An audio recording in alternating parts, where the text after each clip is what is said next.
Слышишь меня? Да, слышу. Все Отлично, я тебя хорошо? тоже. Да, у меня тут манипуляции. Маша, а есть возможность какая-то другу моему присоединиться? Там, может быть, ссылка какая-то есть, или нужно было зарегистрироваться заранее, просто кое-что посмотреть? Конечно, давай я тебе скину. Мы сейчас начнем. Я тебе скину ссылку на. Он по ссылке может пройти. Мне кажется, Да, он по-прежнему может пройти и смотреть. хорошо, сейчас. Так, смотри.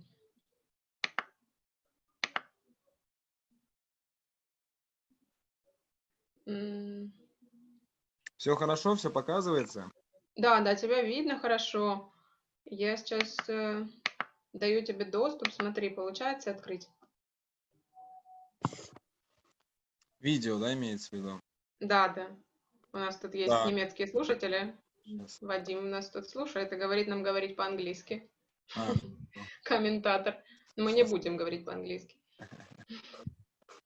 сейчас я тут скрою немножечко все, потому что мне ссылка. Мгм.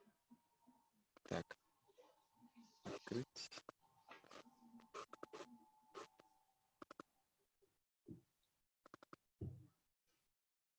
Так. Изначально сейчас мы будем видео показывать, да? А мы уже можем, в принципе, не показывать. Ты можешь первый слайд тогда поставить.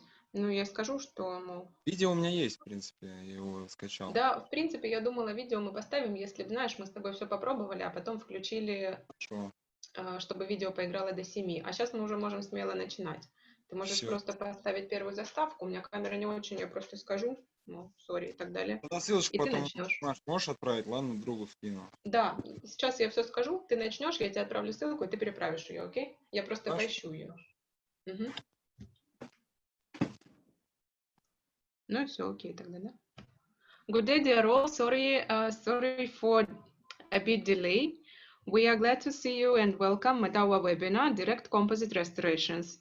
Lecture is planned for 2.5 hours. All your questions will be answered after in the end. Please write us if any technical bugs will happen. We wish you to have a good and efficient time with us. Let us present you, first of all, our company. Tenadent is Russia-based manufacturer of dental materials with 2 manufacturing sites in Russia and in Germany. We produce wide range of materials which are appreciated by dentists all over the world. You can get more information on us in social nets and on our web page. So for now, we want to present you our speaker today, Ivan Ruzin, our young, brilliant dentist from Moscow, specialized in direct and indirect composite restorations. Being an author of individual techniques in restoration, Ivan annually runs more than 40 hands-on courses for dentists. And now we are glad to let him start a lecture, so enjoy. Good evening, dear colleagues and friends. Are you hearing me? Everything is okay? Мария, слышно, да? Все хорошо, начинаем. Да.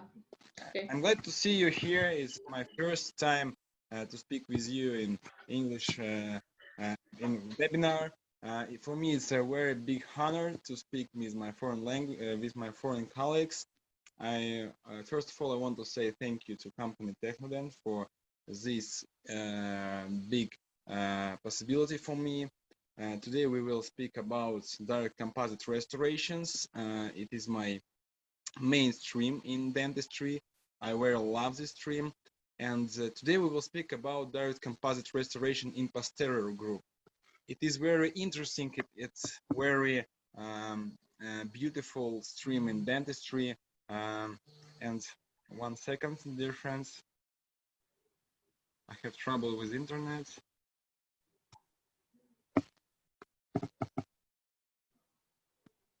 Unfortunately, I can't to speak with you directly, but I hope that it will be interesting for you. You can ask me your questions after the webinar, in the end of the webinar. Today I will show you my cases. Today I will show you my technique. We will speak too much about adhesive protocols, about tooth preparation, about isolation. We will I will show you all the steps of our workflow. Okay, let's go. And first of all, I want to show you the cases that I see every day in my work. I work every day, and every day I see these cases. This is restorations with explore usage, probably 1-2 years. 1-2 years, it's not a big explore date to composite restoration. And every day I see a lot of problems. I see the unacceptable state of previous restorations, first of all. I see the wrongly created contact points. I see the recurrent carriers under the enamel. I see the recurrent carriers under the composite materials. I see the bad situation with hard tissue. I see the bad situation with soft tissues. And dear colleagues, if it is our workflow, if it is our routine, daily routine, really, why we have a lot of mistakes in our daily practice? I think it is start from one little mistake that we had in our protocol. We can make a little mistake in tooth preparation. We can had mistake in finalization in finish line of our preparation. We can had mistake in adhesive protocols. We can make mistake in matrix adaptation. And all of these little mistake can give us a big problem in the future. And today, of course, we will speak a lot about morphology. We will speak a lot too much about my technique in restoration posterior group. But the main idea that I want to say you, the very important thing in direct restoration is adhesive protocols. Very important thing in direct restoration is tooth preparation, is isolation of tooths, composite layering, composite curing, and all of these steps today we will speak about it. And this is my protocol of direct restoration. But first of all, I want to show you some pictures, some interesting pictures of drawing. Dear colleagues, I can't speak with you directly, but what I see on this picture? I see the human. Your tooth is a human. This is a picture that can draw on children, and I ask you if it's functional human. You can say no. I will ask you if it's aesthetic human. You can say no. But what we can see on the next picture, we can see the woman. We can see the functional woman. But we see that it's not a photo. It's just drawing pictures.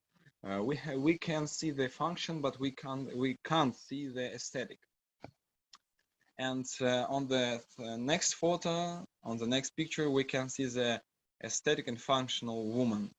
We see in this photo life, and it's the main difference between first and second photo is the life. We can make analogy with our workflow. We can see this type of restoration is first type of restorations named just build up before maybe a prosthodontic treatment.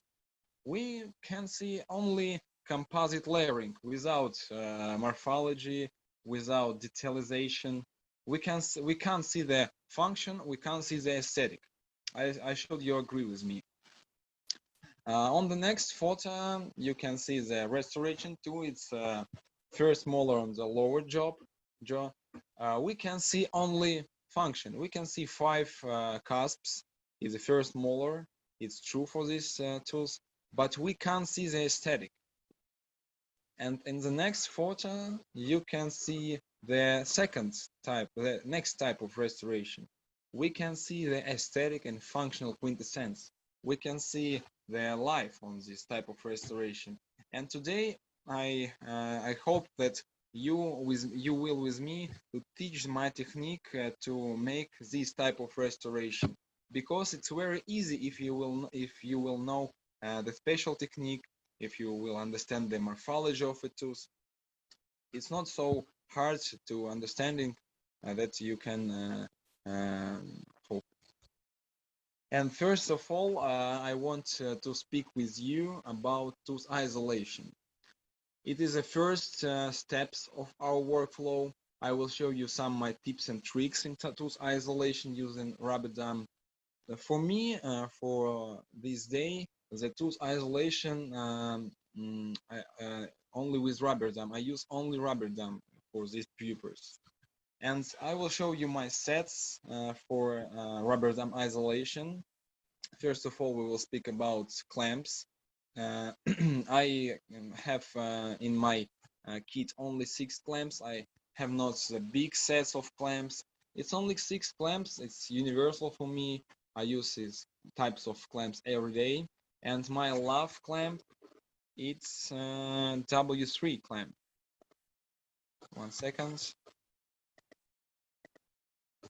I will take laser pen.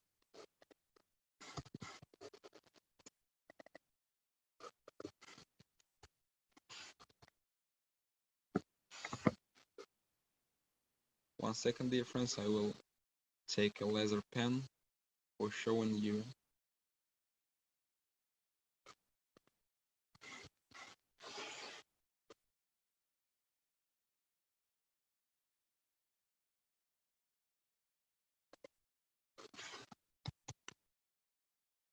I'm sorry, I'm terribly sorry.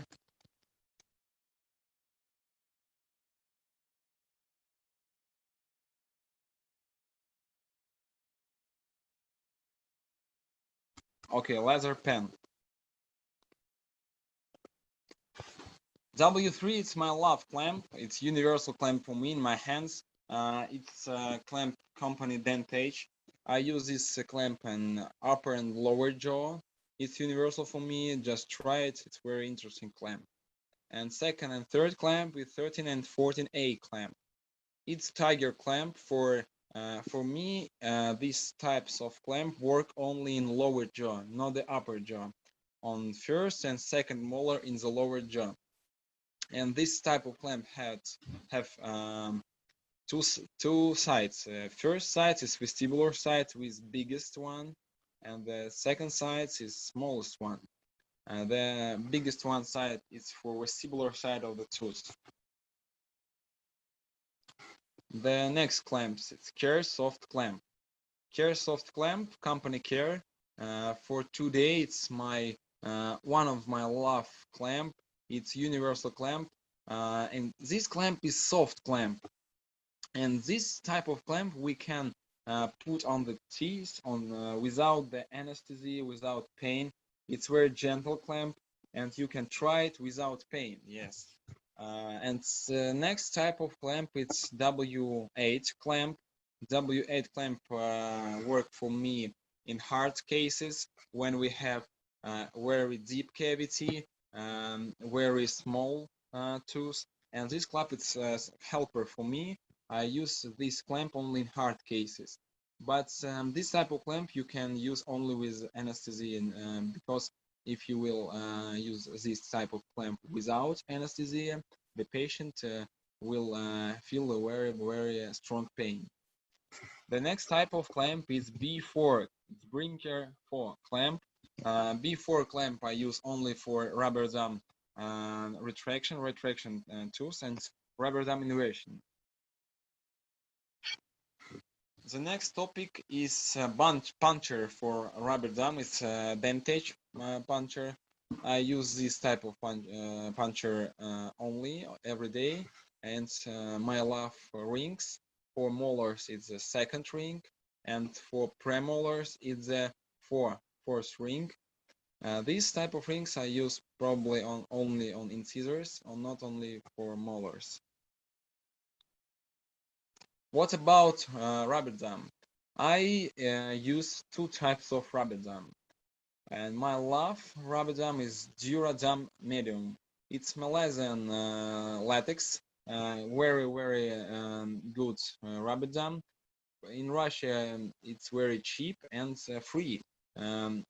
This type of rubber dam have a beautiful quality. We have nice color, nice blue color. It's very we can work with this color without stress. It's very good for our workflow. And this type of rubber dam is very strong. If you will have a big mouth and patient in your patient, this rubber dam will not crush. Just try it. It's very good rubber dam for work. And my isolation looks like this. I don't isolate only one tooth. I isolate the groups of the teeth.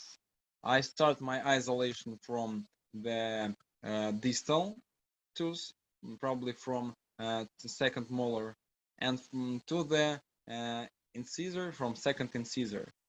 What plus we have that we can isolate the group? We can show the anatomy of the premolars. We can show anatomy. We can look on the anatomy of the second molar. It's very good for us because we can see the marginal ridges. We can see the color of the tooth, and it's very good for us for direct composite restoration. Because if we will isolate only one tooth, we can't see the next teeth, next tooth. It's very high for us.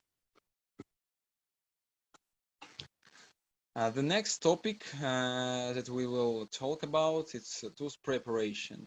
This is a very important step.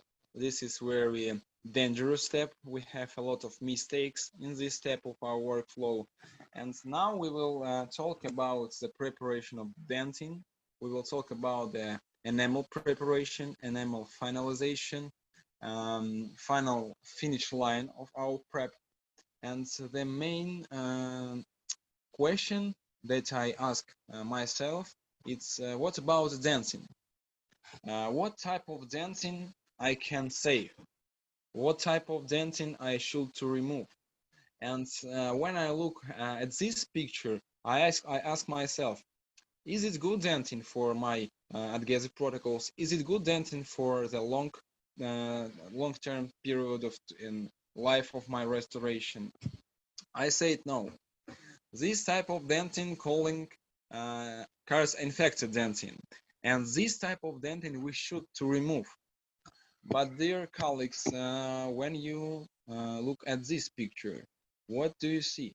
We see the dentin with color changing, but this type of dentin is very strong, and this type of dentin we can save, but we can save this type of dentin in the special places. We can't to save this type of dentin in the special places and the connection of enamel and dentin, and later I will show you this in details.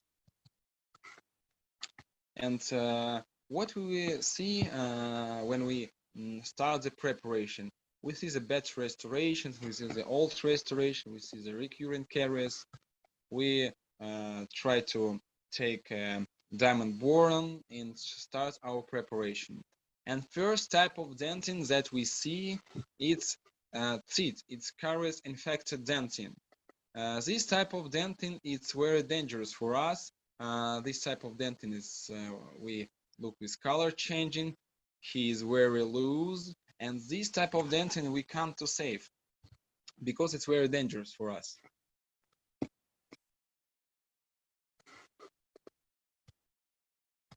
And second type of the dentin that we see, it's cat. It's caries affected dentin. And this type of dentin we can save. And now we will start to talk about the type of dentin in details. Okay. Caries infected dentin. This type of dentin have denaturated collagen. This type of dentin increased permeability. This type of dentin irreversible changes in dentin structure. In this type of dentin we have irreversible changes. And if we will make the restorations, if we will make composite restoration in irreversible changes in dentin structure, we have the good quality of adhesion in the future. In this type of dentin, adhesion reduced by 3 and 4 times. In the dentin floor, we have a little bit adhesion. And if we will make our restoration in reduced adhesion, it's impossible for our restoration. It's very bad for us. And the fifth topic that in this that type of dentin we have maximum concentration of MMP. MMP it's special enzymes, and about MMP we will talk in the last topic of our webinar. But this type of enzymes, it is very dangerous for the long period of time in our composite restoration. And so now we make a decision that this type of dentin we can't save. This type of dentin we should to remove. But when we have a deep cavity, when we have a deep carious cavity, we see the next type of dentin. We see the hard dentin, but this type of dentin can have color changing. We can see the brown dentin, but with strong structure. And this type of dentin calling carious affected dentin. Let's speak in details about this dentin. This dentin can have reversible changes in the collagen structure, reversible changes in the collagen structures in the vital tools can make remineralization in the pulp area. The second about this dentin is the dentin structure preserved. Adhesion is 25% worse, but 25% worse, it's not so big for us in the dentin floor. And this type of dentin not infected practically. And this type of dentin we can save, but this type of dentin we can save only in the pulp area, only in this place, dear colleagues. I hope you will see my laser pen. This type of dentin we can save only this place, only in the pulp area, because we have the pulp trophic. We can have the pulp support in this area, but we always see this type of dentin in the pits. What I mean when I say pits, we can have the enamel and dentin connection, probably here. And by the way, in these places we should to remove this type of dentin, because when I clean the old restoration, when I make the new ones, I always see the recurrent caries in these places. I can see the caries process in the dentin and enamel connection in the pits, and this type of dentin we should remove from these places. But how we can indicate what type of dentin we should remove and what type of dentin we can save? For these pupils, we have special products named caries indicator. And caries indication is a procedure using special special colors that can penetrate the dentin, and after air water spray we can see the caries process. But in this protocol we have a little bit details. When I color the dentin using this colorant, I see the two types of colors. I see the two type of staining. I see the dark pink, probably dark blue. It depends from your colorants.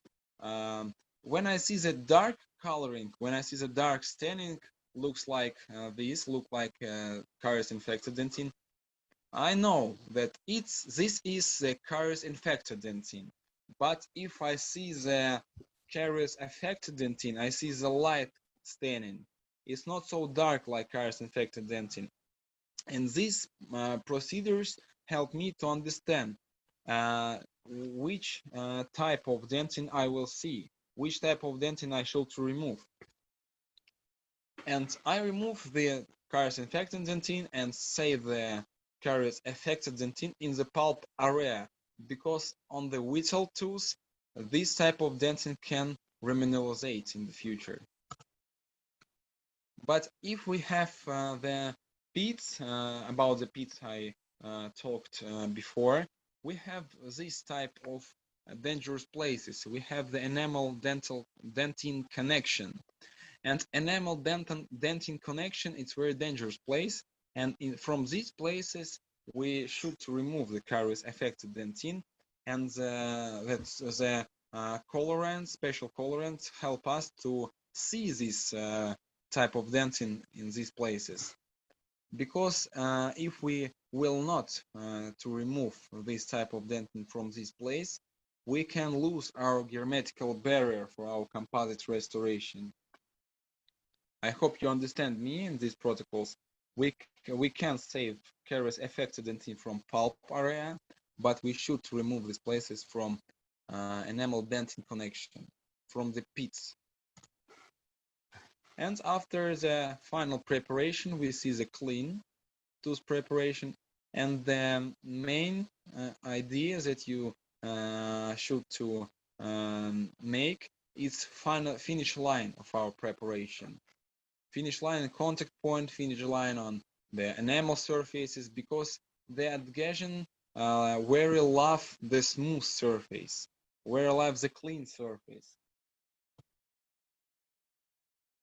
And I start my preparation using diamond bore.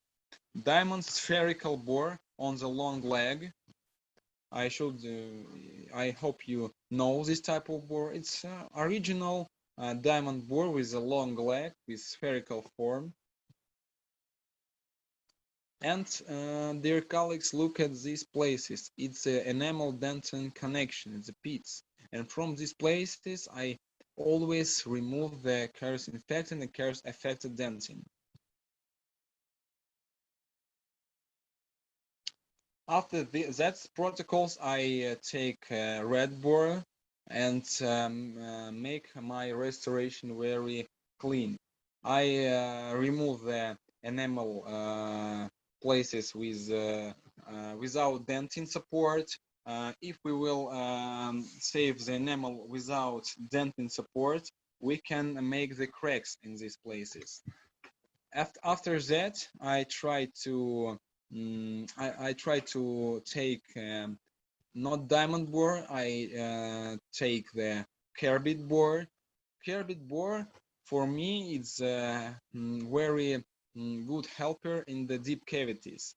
But we can have with this type of bore one plus. When we prepare the dentin with carbide bore, we have a good state of the smear layer. We have a good condition of smear layer because it's very straight. But if we will finalization our prep with diamond bore, we can have a bad quality of smear layer because we had not clean smear layer. In this type of smear layer on the dentin, we can't to etch very well, and this type of dentin is not good for adhesive penetration in the future. And because my finalization of my preparation, I finish with carbide bore.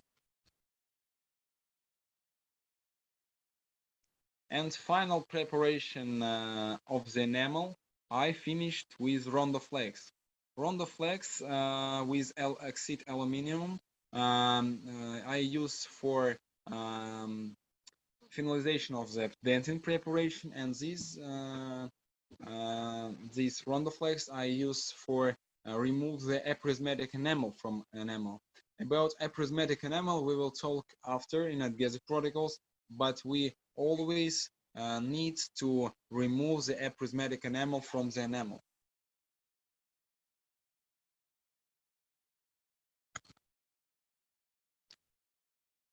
And the main idea about contact point preparation is the final finish line of our preparation. Finish line of our preparation in the contact point we should to make very clean.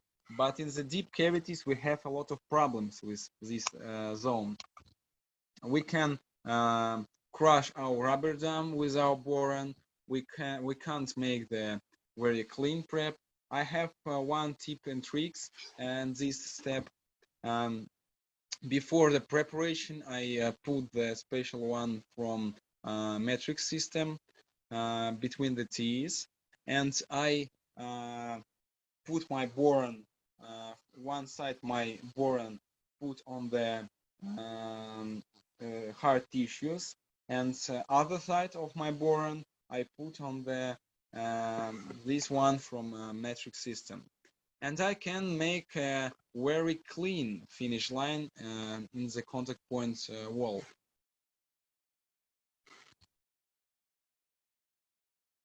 And when we talked about the tooth preparation, we should to talk about direct pulp coating. What is it, direct pulp coating? It's a procedure that we should to make if we will have very deep cavities, and unfortunately we can the pulp opening. When we have a pulp opening after our preparation, we can we have a very a lot of ways. We have a lot of ways.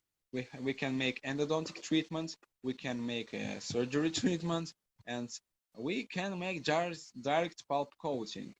The direct pulp coating is a procedure with success of direct pulp coating 92.5%. It's from a science article with 10 years clinical resulting. The success of this procedure is very big. 92.5% is the biggest. Than endodontic treatment is bigger than a surgery treatment.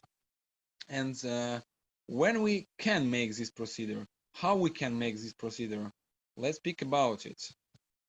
For these prepares, for this procedure, we have a lot of materials. We have three types of materials. We have mineral fixed aggregate like ruzin from company Technodent, like ProRoot MTA, like Triaccident, like Biodentine. We have the next type of material. We have just Optibond FL, just adhesive for making hermetical barrier for the pulp, and we have calcium hydroxide for these pupils. For me, in this procedure, I use only MTA. I use only mineral trioxide aggregate because in the scientist articles I saw only these type of materials with great results in the long period of time. Let's speak about indication for these pupils. The indication of these pupils, the first and the important thing is the absence of typical symptoms of irreversible pulpitis. If we have the clean teeth without symptoms of pulpitis and we have a pulp opening, we can save these teeth because we have no pulpitis on these tooth. The next is the lack of seeds, caries infected dentin in the pulp opening zone. If we have a pulp opening and around the opening we can see the clean tissues, we can save these tooth. Absolutely isolation only with rubber dam, because if we have a lot of blood, we have a lot of salvia, we work without rubber dam, and we had a pulp opening, unfortunately we cannot to save these tooth. The next is independent hemostasis. Independent hemostasis is after 5 minutes. If we have independent hemostasis after 5 minutes, we can save these tools because we have no pulpitis. But if you work in the upper jaw and you have a pulp opening in the upper jaw, you always make infiltration anesthesia, not big anesthesia like mandibular anesthesia, only infiltration. And our anesthetic in the condition have adrenaline. And if we work in the upper jaw, the hemostasis we can have with help adrenaline, and it will be dependent hemostasis. And the next is tight seal. Tight seal, the first visit, we after the pulp coating, we make a direct composite restoration, not temporary restoration, only direct composite restoration on the long period of time. Because if we will make temporary restoration, we can't make hermetical barrier for the hard tissues. What about contraindication? The contraindication is next, is a strong bleeding. If we had a pulp opening, we saw a lot of blood. After 5 minutes, we should to make endodontic treatment because we had pulpitis before our treatment. And if we will try to save these tools and we will make the pulp coating, we can make a very strong pain after our treatment, and after half year, after 1 year, we can make a periodontitis. The second contraindication is opening in cars infected dentin area. What I mean, if I have a pulp opening near the contact point, near the soft tissues, I have a lot of loose tissues, I have dark tissues around my opening, I can't to save these teeth because we have microbe absemination in this area. The next topic is large opening area. If we have a large opening area like 1 meters, like 2 meters, like kilometers, we can't to save these tools because we will have pulpitis in the future. And the next is symptoms of irreversible pulpitis. If the patient have complaint on the pain around these tools, near these tools, maybe in these tools, we can't to save these tools. The next is periodontal diseases. If we look and saw the periodontal diseases on the X-ray, we have symptoms of periodontal diseases. We can't to save these tools also.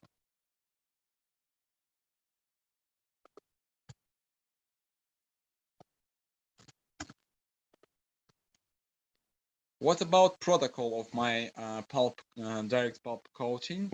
The first of all, I start from tooth irrigation using chlorhexidine and saline. We can't to use for these pupils hemostatic and H2O2 because if we will use hemostatic for these pupils, we can make dependent hemostasis, and we can have pulpitis, but we will have hemostasis just by hemostatic. If we will take H2O2 for these pupils, we will have active oxygen on the surface of the dentin. And this active oxygen on the dental surface will stop our polymerization of our adhesive system, will stop our adhesion. It's very, very bad for adhesive systems. The second one, it's independent hemostasis. We should to wait 5 minutes.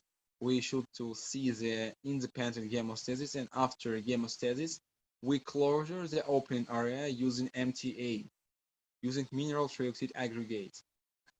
But after the closure using MTA, we should to closure MTA with glass ionomer cements. Why? Because the final polymerization of MTA we can get only after 1 day. But if we will not to closure MTA and make just composite restoration on MTA, we can't get final polymerization of this product. And after closure using glass ionomer cements, we make direct composite restoration. It's final direct composite restoration. It's not temporary composite restoration. Only hermetical direct composite restoration. And these tools you should to see every half year, make an X-ray, and the success of this procedure is 92%.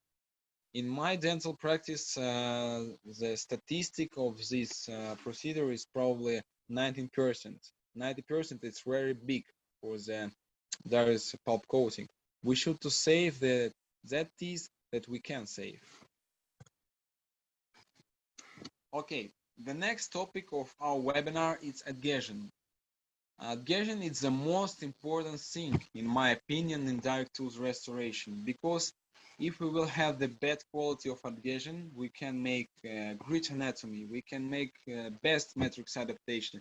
But if we had a bad adhesion quality, we can't make our restoration for a long period of time. In adhesive system and adhesion, we have a lot of mistakes. We have a lot of generation of adhesive system.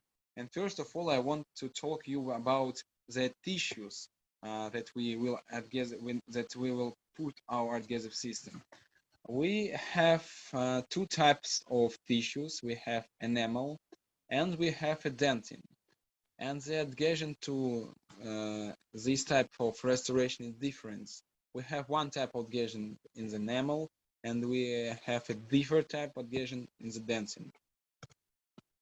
The dentin before adhesion, before etching, looks like a very strong structure, and this structure is not good for penetration of our adhesive system.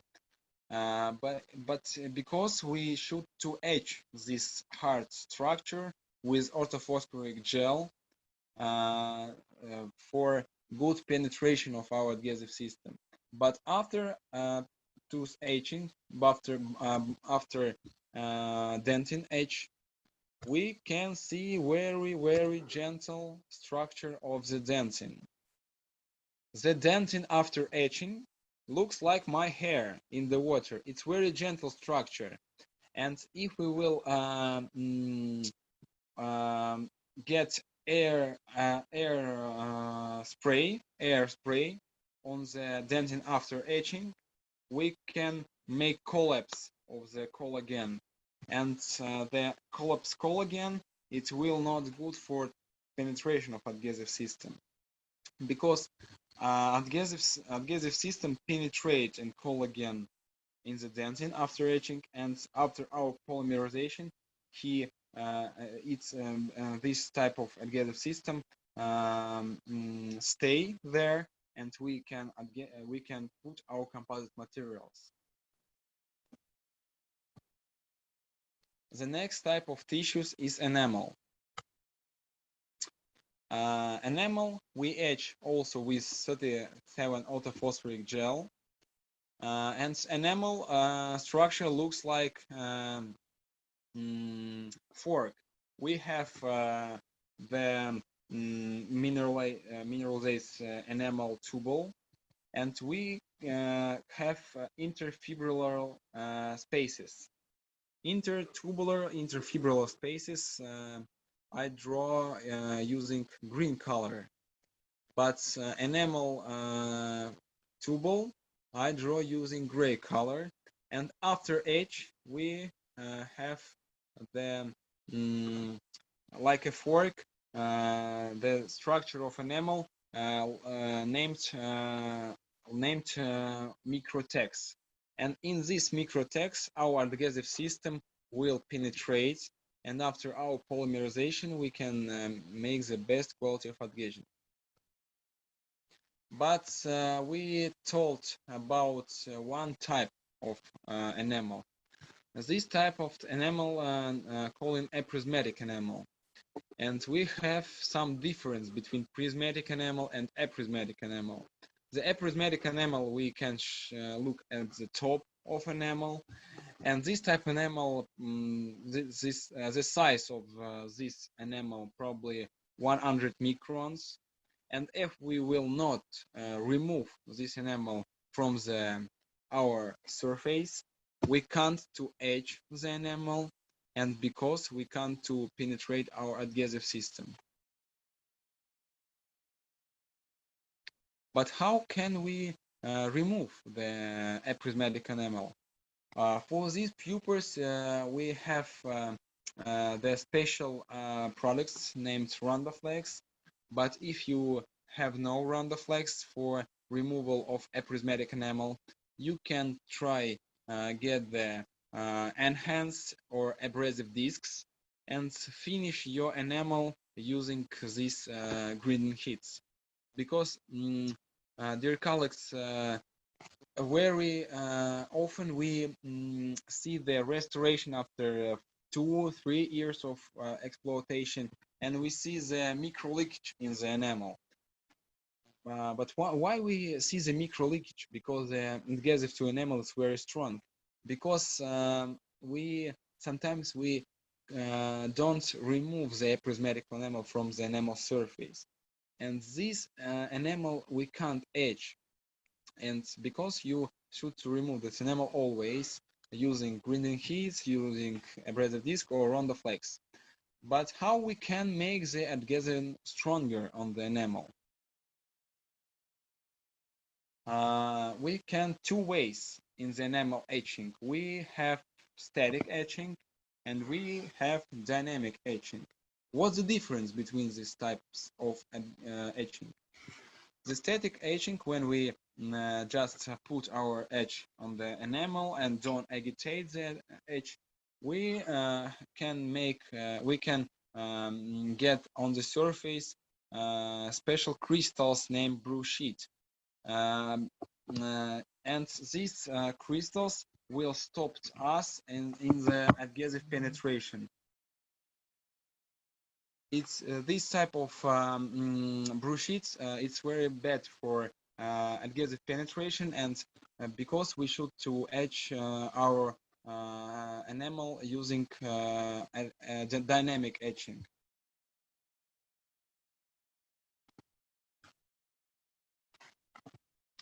And if we will etch our enamel with dynamic etching, with micro brushes, with just original brushes, we will have a very clean surface of the dentin.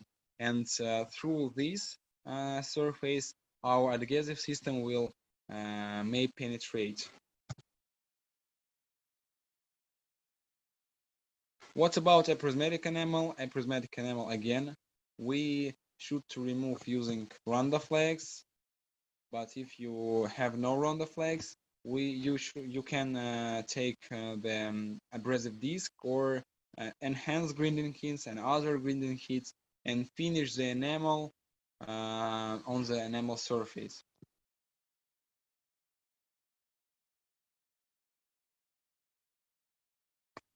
The next topic is how we can make the adhesion stronger on the dentin.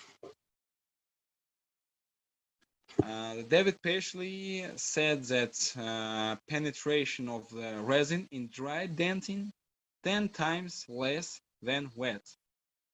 He said about it in 1993, and from these years we penetrate our adhesive system to wet dentin. We can't dry dentin using air spray after etching, because the dentin structure after etching is very gentle structure, like hair. And if we will dry with direct air spray on the dentin, we will have collapse of the collagen structure. And for these pupils, we can use the special ones with ethanol, with special primers. In adhesive systems, we have ordinary primers for dentin priming, and we have a modificate of these protocols. We have ethanol protocols and we have chlorhexidine protocols. About these protocols, we will talk now in details. The tooth structure after etching looks like very gentle structure, very soft structure. And in this structure, we have a lot of water, because after etching, we clean the edge using water. And this is hydrophilic system. But we know that our adhesive is hydrophobic system. And we should to remove the water from the dentin, from the collagen. But if we will dry this structure using just only air spray, we will make collapse.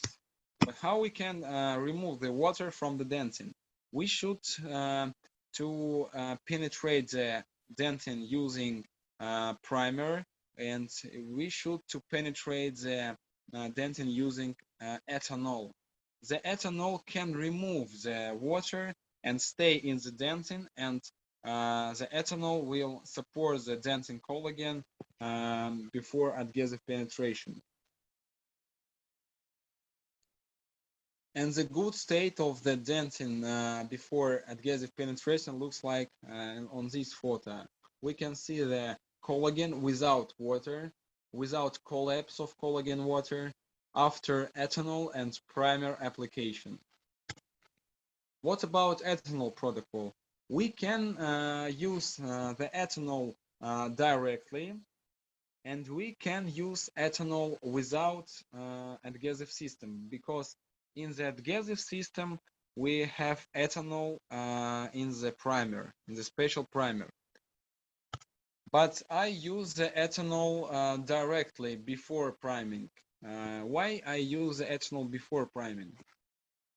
Because on this photo you can see the scientific articles about ethanol protocol, and what type of plus we have when we use the ethanol. With ethanol we can collapse protoglycan gel. Protoglycan gel is a structure of on the dentin after etching. After etching we have this gel on the surface of the dentin, and this gel this gel blocked our penetration of our deep penetration of big molecules like BCMA molecules. And if we will not remove this gel from the dentin surface, the big molecules of the adhesive system cannot penetrate the dentin. And the increase in the strength of the hybrid layer from 49 to 63% depending on the adhesives, opening access for deep infiltration of BCMA molecules if we will remove this gel from the dentin. And ethanol application can remove this type of the gel from the dentin. The ethanol also expansion of the intrafibrillar spaces. If we will have a big spaces between the collagen, we can get more strength adhesive strong. The next plus is making more hydrophobic dentin. If we will apply the ethanol before primer, before adhesive, we will make more hydrophobic dentin. It's better for us in adhesive penetration. Ethanol also increased stiffness of fibrils. If we will have very hard fibrils, we can have a very good quality of adhesion. The ethanol also can inhibition of MMP. About MMP we will talk about it in chlorhexidine protocols, but if we will try to ethanol, we can also inhibition of MMP. From this scientific article, you can see the ethanol and water bonding using single bonds and all bond universal. And we can see that with ethanol wet bonding, we can see the better quality of adhesion. We can see the 28 MPa, and we see 31 MPa with ethanol wet bonding. But with the water bed bonding without directly use of ethanol, we can see only 17 and 26 MPa of adhesive strength. The next topic after ethanol is chlorhexidine. It's also modified of adhesive protocols. We can use the chlorhexidine before etching, and we can use the chlorhexidine after etching. Why we should to use chlorhexidine after etching? Because the chlorhexidine etching can inhibit the MMP. MMP is the special enzymes. These enzymes we also can find on all of the tissues in our organisms. These types of enzyme help us to make angiogenesis, dentinogenesis, and all genesis now organized. But in acid state, these types of enzymes can activate that destroy function, and this type of enzymes destroy the hybrid dentin layer after acid states. And after aging, when pH coming from 7 to 5, these enzymes activate acidic activity, and the hybrid dentin layer will destroy. And chlorhexidine prevents degradation of the hybrid layer for periods of 6 and 14 months. We can't to make adhesion stronger with chlorhexidine, but if we will inhibit these type of enzymes, we can make our adhesive stronger for a long period of time. On these photos, you can see the adhesive protocols using chlorhexidine and without chlorhexidine. Without chlorhexidine, we see the best quality of hybrid layer in the first day, and after 1 year, we can see the bad quality of hybrid layer without chlorhexidine. We can see the bad structure of the hybrid layer. But with chlorhexidine, we can see in the first day, we can see the best quality of the hybrid layer. But after 1 year, we also see the good quality of hybrid layer, because MMP was inhibited using chlorhexidine. But if you use ethanol bonding, if you used ethanol application before primer, you can not use the chlorhexidine directly, because the ethanol also can stop the MMP activity on the dentin. The next topic is rewetting. What is it, rewetting? Dear colleagues, in the some cases we can dry the dentin. It can be our mistakes. We can dry the dentin, and what we should to do when we dry the dentin after age. For these pupils, we have the special products named Rewet agents. We have for these pupils Gluma primer. We have Aqua Prep. We have 35% HEMA, and we have just a water. And from scientific articles, I read that it doesn't matter what you use for these pupils. You can use just water if you dry the dentin. And dear colleagues, if you dry the dentin, just you should just clean with water the surface with dentin, refresh the dental surface with water, and you can make your adhesion stronger. But the adhesion to Rewet dentin is worse. The adhesion to Rewet dentin is bad than wet dentin. The adhesion to wet dentin is very strong, and you should to be very careful with drying the dentin after the etching. But if you all dry, you, by the way, can make Rewet dentin with water, just water. What about post-endo restoration? Post-endodontic restoration is a very popular procedure after primary endodontic, after treatment of endodontic. We usually make restoration directly after endodontic treatment. But after endodontic treatment, we should, after irrigation with endodontic solutions, we should to refresh the surface of the dentin, because after the hypochlorite, after HTO2, we have the active oxygen on the dentin surface, and this active oxygen hence stopped our polymerization of our adhesive system.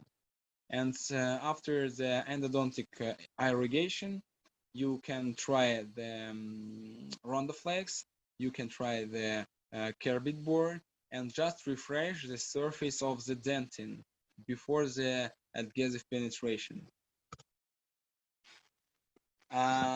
Just next topic, what about the time of etching? How many minutes, how many seconds we should to etch the dentin? How many seconds we should to etch the enamel? It's very it's very important thing, because if we will etch the hard tissues too much, it will be bad for our adhesion. From the scientific articles, from my daily practice, I have the next times. The enamel etchings from 15 and 30 seconds did not lead to a significant deterioration in adhesion. And because I etched the dentin from 15 to 30 seconds, in my practice it's probably 25 seconds to etch the enamel. But we must proceed from the clinical situation in the etching of the enamel, because sometimes on our clinical cases we have a little patient, we have a children, and the children have a very big interprismatical area, and the children's teeth we should to etch less.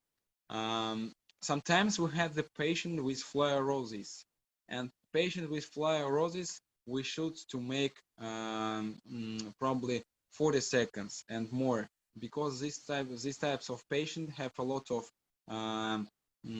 calcium in this this enamel.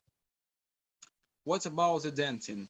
Dentin etching, 10 seconds active dentin etching, leads to a sufficient amount of demineralization.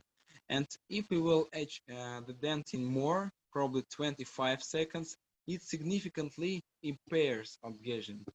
Why? Because if you will etch adhesion, if you will etch dentin more, 25 seconds, you will open too much collagen. And if you will open too much collagen, you can't penetrate this size of collagen with your adhesive systems. And what about times? I etch the enamel probably 25 seconds and dentin 10 seconds. I make it separately, not direct etch all the tissues, only separately enamel etching and dentin etching after the enamel. Now, dear colleagues, I want to take a little break for drink some water for 2 minutes. After 2 minutes, we will talk about generation of adhesive system. We will talk about the morphology of a tooth, about polymerization of adhesive systems, and about tooth modeling. Just 2 minutes, I will drink some waters and come here.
Okay, I took the water. Okay, let's speak about generation of adhesive systems. In the dental market, we have a lot of generation. We have 5 generation of adhesive system. We have total etching systems and we have self-etching systems. And today I will separate these types of system and we will talk about the 4, 5, and 6, 7, and 8 generation. First of all, we will talk about total etching system.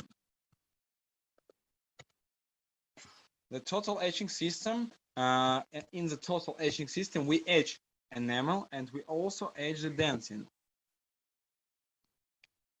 The first generation is a 4 generation. We have Optibond FL in this generation. We have in the 5 generation Optibond Solo Plus. We have Relight from Technodent. We have Syntec, it's the 3rd generation. We have Gluma and other. A lot of total etching system we have in the dental market. And now I will show you my protocols of workflow in the 4th generation. In my daily practice, I use only 4th generation of adhesive system. It's Optibond FL. For me, it's golden standard. And now I will show you my protocol. I start from etching with 37% orthophosphoric gel. I etch the dentin and enamel separately. I start from enamel etching. Etch enamel probably 15 seconds. Then I put the enamel. Then I put the etching gel, orthophosphoric gel, on the dentin and activate the gel and the dental surface. And I have 25 seconds in the enamel and I have 10 seconds on the dentin. After this step, I washing the dentin. I washing the enamel using just distilled water, 30 seconds.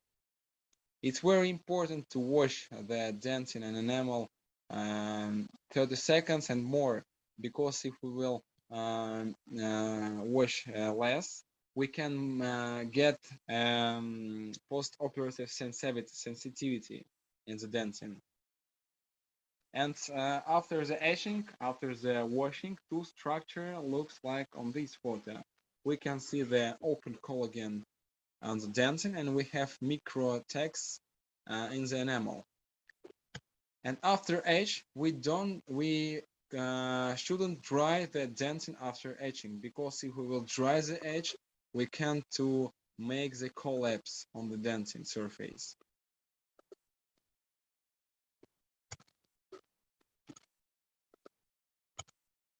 And after the etching, I dry the rubber dam. I dry the tooth near my work tooth, and the dentin I save with water. And in the dentin I penetrate and I applicate my primer. It's the first bottle from the Optibond FL.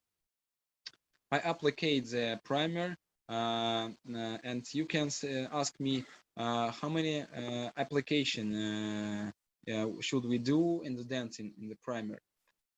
It depends from the state of the dentin. I start from the first application of the primer, probably 25 seconds. Then I dry the dentin, dry the primer, and look in the dentin. If I have a shiny dentin, if I look at and see the shine in the dentin, I stop the primer application and start the adhesive application. If I don't see the shiny dentin, I applicate the primer again, and after I again look on the dentin, and after the shiny state of the dentin, I start the application of the adhesive. Ideal state of dentin, ideal state of the enamel looks like on this photo. We can see the best quality of the enamel. We can see the open micro text on the enamel. And we also have best quality of the dentin. We have hydrophobic state on the dentin. We have no the water in the dentin, and this state of the dentin is good for us. We can penetrate our adhesive system in this dentin and this enamel. And after this step, I take the adhesive. It's the second bottle from the OptiBond FL, and I penetrate and I apply the adhesive on the dentin. I apply the adhesive on the enamel. I apply the second bottle probably 40 seconds, and after this step, I dry the adhesive. I make a good condition of the surface, and I polymerizate my adhesive system. About time of polymerization, about lamps, we will talk after in the polymerizate topic. What about next generation of adhesive system? It's 5th generation. In the 5th generation, we have only one bottle. It's the one difference between the 4th generation and 5th generation. We have only one bottle, and in this bottle we have primer and adhesive together. And if we use this type of adhesive system, we should to make some steps. The first step is again etching, washing with water 30 seconds. And two structure after etching looks like a 4th generation. It's the same. We don't dry the dentin after etching. And in the 5th generation of adhesive system, we should to make 2 application of our bottle. Why? Because in this system we can we have connect of primer and adhesive in the one bottle. And the first application we applicate like primer. We try to take all water from the dentin and make a good state of the dentin before adhesive. And if we will have only one adhesive application, we will have partial dehydration. We will have the special one effect. The special effect named water trees effect. What is it, water trees?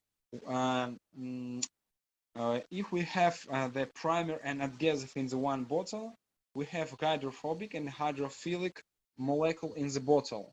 And hydrophilic molecule can take all the water from a dentin, and we have the special bubbles on our hybrid layer after polymerization. These bubbles will stop our adhesive penetration, will stop our composite layering. It will not good for us, and because we should to get two application of our adhesive systems. And the second application is a final application of our adhesive system in 5th generation. But we have one little thing in the 5th generation. After adhesive application, we should to put the flowable composite application directly before polymerization. After adhesive system application, we should directly put flowable composite before polymerization of adhesive. Because in the 5th generation, we have very thin layer of our adhesive. We have a very thin hybrid layer, and if we will put the flowable composite, we can make the hybrid layer stronger, bigger, and it will be better for us in the adhesive strength. What about the next generation of adhesive systems? What about the self-etching system? The self-etching system is the next systems where we don't etch the dentin. We etch only enamel. And now we will talk about it in details. We have a 6th and 7th generation of self-etching systems. And the first system that we have, it's Cura self-etching system, 26 years old, these systems. And on these systems, we don't remove the smear layer. We just modify the smear layer. And company Cura made the special monomer named MDP. It's a bifunctional monomer with two functional groups. The first functional group is polymerization group, and the second functional group is a phosphoric acid group. And this group, phosphoric acid group, should to connect with dentin. In dentin, before etching, we have a lot of calcium, and phosphoric acid group will connect with calcium and the dentin, and we will have the great quality of adhesive strength. And if we will etch the dentin, we can remove the calcium from the dentin, and the phosphoric acid group cannot to connect with the dentin. It looks like this. MDP monomer connect with calcium in the dentin. After we polymerizate this monomer, and we have microtext to penetrate our composite materials. But nota bene, it's necessary to thoroughly dry the self-etching system, because if we will not dry the self-etching system, we can save a little bit water in the dentin. And if we will have water, the self-etching system will etch the dentin. It will not good for our composite materials, because we can make pulpitis if we will not dry the self-etching system. And this stops the etching of the dentin if we will dry thoroughly the dentin after self-etching application.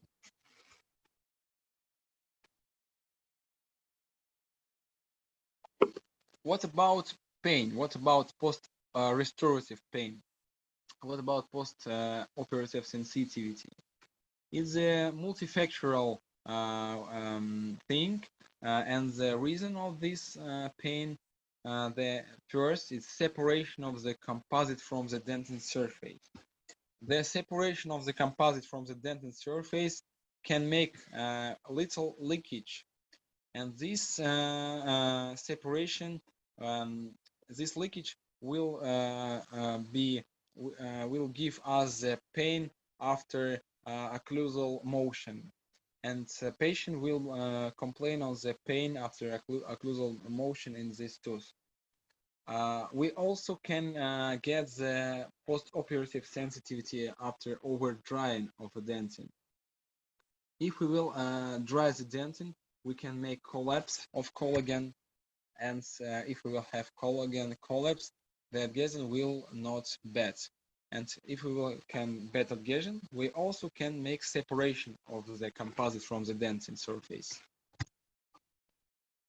The next reason is the water trees effect. The water trees effect can get us the bubble on the dental surface, and this bubble can get us the postoperative sensitivity because we will have the bad adhesion around these bubbles. And partial removal of H. Partial removal of H with water can get us the post-operative sensitivity also. And dentin over etching, why? Because if we will etch the dentin too much, more than 25 seconds, we can open a lot of collagen in the dentin, and we can't to penetrate all collagen in the dentin structure, and we will have free collagen, and this free collagen will get us the post-operative sensitivity. The next topic of our webinar is stress. What is it, stress? First of all, I want to say that shrinkage is not equal to stress. Shrinkage is not stress. The stress of composite materials is multifactorial thing, and this thing complain C factor, polymerization, lamp power, and models of elasticity of composite materials. C factor is cavity factor of our composite materials, our box in our hard tissues. And in the first class of black, when we put a big portion of composite in the dentin, we will have shrinkage. We can get restorative fracture. We can get the leakage because composite material have a little shrinkage after polymerization, and this shrinkage can get out the micro leakage. And the most important thing when we put the composite materials on the dentin layer, we should to make a small portion and put the composite materials separately. What about polymerization? We have on the dental markets a lot of lamps. We have very expensive lamps like Velo, like Blueface. We have woodpecker lamps, and the two important things that we should to understand: it's a wavelength in the lamps and the power of our lamp. Let's speak about power. The power of our lamps, we should the composite materials should to get the power to polymerizate, to get stronger. The composite materials, when we modeling the composite, is very softly, is very gentle, but after polymerization he comes very strong, and we should to give the composite materials a lot of power. Probably it's 1,400 powers, milliwatts on centimeters. But when we work with deep cavities, when we work in two class of black with very deep cavities, the power is less. And from these scientific articles, we have the next times that on the two class of blacks, on the very deep cavities, we should to edge the dentin more. We should to edge the, I'm sorry, not edge. We should to polymerizate our adhesive system more. We should to polymerize our adhesive system probably 40 or 60 seconds because the power on the deep cavities is less. And how I can in my daily practice, I have light curing of my composite materials probably 20 seconds, and after 20 seconds I get the air spray for cooling, for freezing my hard tissues, because if we will polymerize our composites too much, we can get pulpitis from this procedure. We also should to make a proper angle of the polymerase with the lamps. If we will change the lamp angle by 45%, reduce the polymerization efficiency will less by 52%. It's very popular mistake. It's very important mistake. Because if we will have light curing with this angle, we can't to polymerizate this area in the composite materials. What about photoinitiator in composite materials? What about wavelengths? The very popular composite photoinitiator is camphoraquinone. Camphoraquinone help composite materials to get polymerization after light curing, but the modern composite materials, the aesthetic composite materials, add the new ones in photoinitiator. It's phenylpropanedione, it's ivotluene by Ivoclar Vivadens.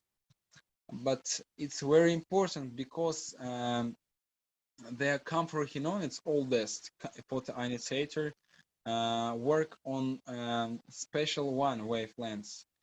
This type of photoinitiator works only 460 nanometers, but phenylpropanedione, but ivotluene works on another wavelengths, nanometers.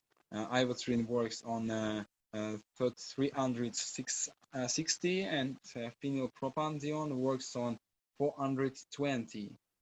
And if we will take modern composite materials, if we will take aesthetic composite materials with adding another photoionization, we should to take special lamps, because we have lamps with only one wavelength. It's probably woodpecker lamps, if you know, and these wavelengths will not activate another photoionization. But the modern lamps like Velo, like Blueface, have the all wavelengths. They have 300 from 350 to 500 wavelengths.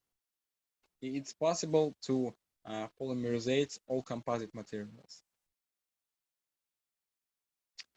Composite materials before polymerization is very gentle structure, but after polymerization we have a shrinkage of composite materials.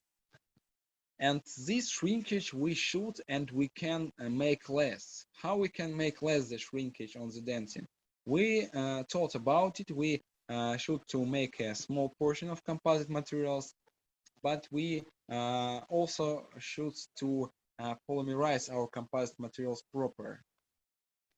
In the polymerize of our composite materials, we have two steps of polymerization. We have pre-gel polymerization step, it's the first step, and we have a post-gel polymerization step. In the pre-gel polymerization step, the composite materials adaptate to our cavity, and this first step help us to make a less our shrinkage. And we can make these steps longer. But how we make these steps longer? On the modern lamps, we have special types of polymerization. We have a soft start and we have a pulse. The usage of soft start and pulse polymerization, we can make the pre-gel phase longer, and it will be good for us because the shrinkage of composite materials will be less. And in my daily practice, I always use soft start technique in polymerization of composite materials. And the next topic after adhesive system, after tooth preparation, about rules in preparation, about isolation of the tooth, is morphology and modeling. The morphology and modeling, in my opinion, is the most important thing to understanding the restoration, because if we will not know the morphology of an occlusal surface, if we not the proper morphology, we can't to make our restoration natural. And now I will show you the main thing in morphology. First of all, I want to show you the primary navigate on the occlusal surfaces. It's the upper jaw, it's the lower jaw, and it is that we see every day in our work. We see the first class on black, we see the second class of black, and how we can navigate on these surfaces, how we can make our occlusal surface proper. We have special essential lines. These essential lines help us to make our occlusal surface proper, because one of the most popular mistake on these steps of restoration is mistake on navigate. It's a bad proportion of occlusal surface. You can make the photo of these essential lines, and these essential lines help you to navigate on the occlusal surface to make a good proportion of occlusal surfaces. Just try on these essential lines on occlusal surface. And essential lines in the upper jaw. looks like this. And if we will try on these essential lines on occlusal surface, we can we can't make this type of mistakes. We can make the occlusal surface proper. And this is not essential lines, these additional lines that I draw. And these lines help us to make a very detailed restoration, very anatomy with good detailization. And now we will talk about the morphology with more detailization. We start from upper jaw. In the upper jaw, we have 2 molars and 2 premolars. And what about premolars? What about molars? Try on our essential lines, and we can look that this essential line help us to navigate on the occlusal surface. Because the very popular mistake in my colleagues, in my courses in Moscow, that the doctors don't see the proportion of the tooth. It's very important. And now, dear colleagues, attention please. I will show you my technique to understanding the anatomy of occlusal surface. It's very simple.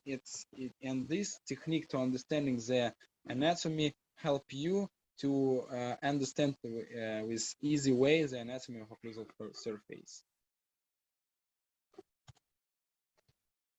All teeth on the upper jaw, on the lower jaw, we separate on the cusps.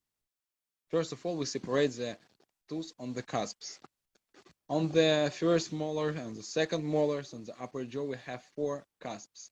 We have 2 vestibular cusps and we have 2 palatal cusps. And on the cusp, on the all the cusps on the upper jaw, on the lower jaw, we have 2 anatomy ridges. We have central ridges.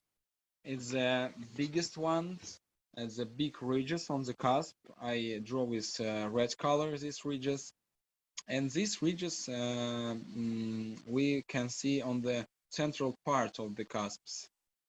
And these ridges we can see on all of the cusps on these teeth. And then we have second ridges. We can lateral ridges. We can see these ridges on all of the cusps. So the cusp on all of the teeth have cusps and have central ridges and have a second ridges. It's lateral ridges. And this understanding of the anatomy help you in the modeling process. I will show you the photos and video of my modeling. Video of my modeling. And now you should understand that we have central ridges and lateral ridges. And the stream of these ridges, a very popular mistake about this cusp, that this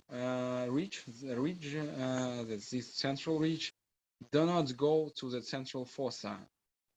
He wants to go to the central fossa, but this line stopped this ridge, and this ridge stopped here. What about premolars? We can try on our essential lines. We also have cusps. We have 2 cusps on the premolars. We have vestibular and palatal cusps. And we also have ridges. All teeth have ridges. We have a central ridges in the center of the cusp, and we also have lateral ridges. You can make the photos without problem. On the lower jaw, we have also this situation. We have 2 molars, we have 2 premolars. Try on the essential lines of the molars. And we have 5 cusps on the first molars, it's 3 vestibular cusps and 2 lingual cusps. About the second molar, we have 4 cusps, 2 vestibular and 2 lingual cusps. And all of these teeth, all of these cusps have ridges too. We also have central ridges on the center of the cusps, and we also have lateral ridges on the cusps. And the very popular mistake in my practice, in my practice of my colleagues, is stream of this 1 second, stream of this ridge goes to the center. The first vestibular cusp of the first cusp goes to the center. A lot of doctors want to stream this ridge in the central fossa. It's a very big mistake. This ridge goes to the center, and these cusps also have two lateral ridges. This understanding of anatomy helps us to make step-by-step restoration. I will show you my protocols after. The premolars on the lower jaw have this understanding of anatomy too. We have essential lines. We have two cusps. We have vestibular and lingual cusps. And we also have ridges. We have central ridges and we have lateral ridges. The central ridges is the biggest. And the both sides we have lateral ridges of these cusps.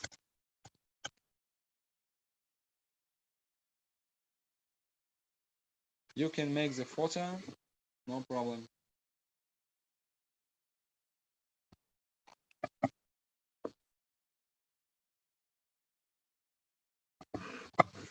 Okay, after anatomy, let's speak about instruments. The instruments, it's a very individual thing, but I will show you my lovely instruments. I will show you my sets. My lovely instruments is the soft instruments like brushes. I love micro brushes. It's very cheap. It's very free. And the usage of micro brushes help you to make a very soft anatomy. I use the micro brush company Dispodents. And I use the two size of micro brushes. I use small micro brush and I use a big micro brush. The biggest one I use for adaptation of composite materials to the enamel, to the dentin, and the smallest one I used in the composite composite modeling when I take a little ball of composite and I can make with a little brush great anatomy, very detalization to the surface with only micro brushes. I also use a region brush. It's brush number 1, company Zengiers by Viktor Sherbakov. It's a great brushes for dental direct restorations. And this type of brushes I will show you on video in the end of our webinar. And what rules that I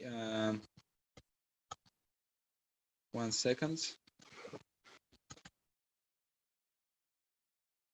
1 second, dear colleagues. I have little mistakes. I'm sorry, I'm terribly sorry.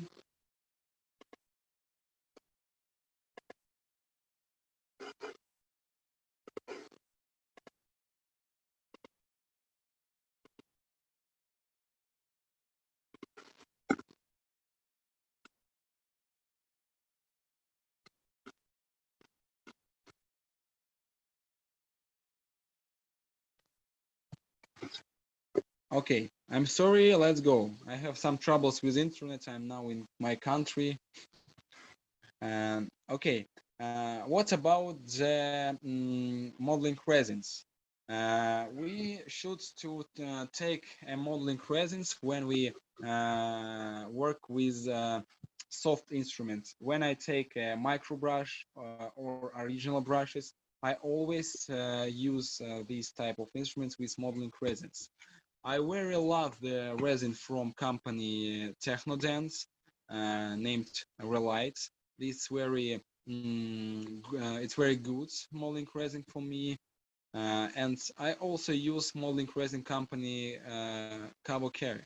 But now, probably half year, I use only Relight company Technodank modeling resin. And the most important thing in the modeling resin that you should to make a little bit portion of the modeling resin, not a big portion of modeling resin. What about the hard instruments? I use Fabry instruments in my daily practice. The first one is the ART 15042F. It's analog LM art by Style Italiano. These instruments I use for remove the excess of composites. These instruments, it's very big for creates the thin fissure. And the thin fissure with this instrument I can't to create. My lovely hard instruments is LM-Arte Applica. These instruments by company LM-Arte by Style Italiana. It's very thin instruments for composite modeling. But now the 90% of my modeling is only soft instruments, not the hard instruments. And my last hard instrument that I use is Fabry 1334F Black. It's instruments for composite layering, composite adaptation in the denting step. And the last instrument is my lovely instruments. It's not the picture from the aspiration course. It's really instrument for modeling. It's the ASH file. It's endodontic file that I put in the aspiration pen. And with endodontic file, I always can create a very thin, very beautiful feature because it's very thin and gentle instruments for modeling. And I use two size of these instruments. It's 8 size and 10 size of ASH file, not the biggest file, because the big file can get you a very big feature. It will not be beautiful like a thin feature. But when you take the file in your hands, it's not very comfortable to work.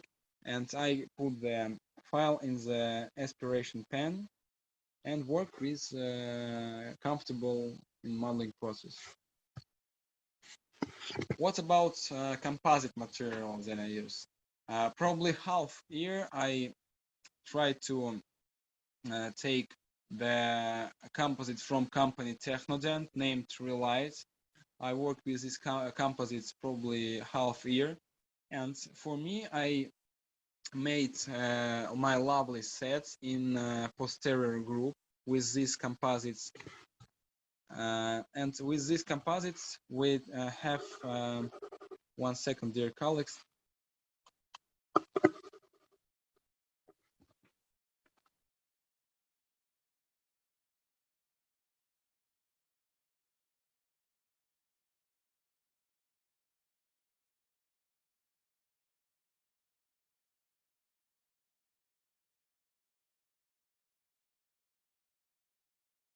I have some trouble with internet. 1 second.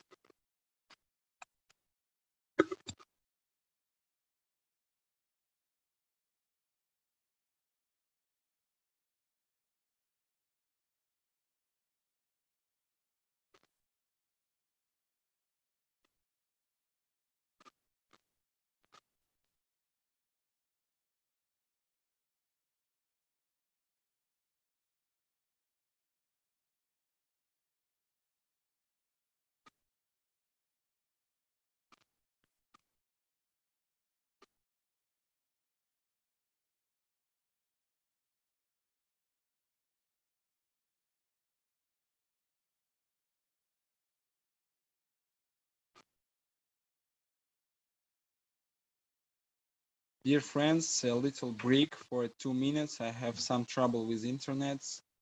I'm terribly sorry.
Dear colleagues, I'm terribly sorry for my trouble with internet.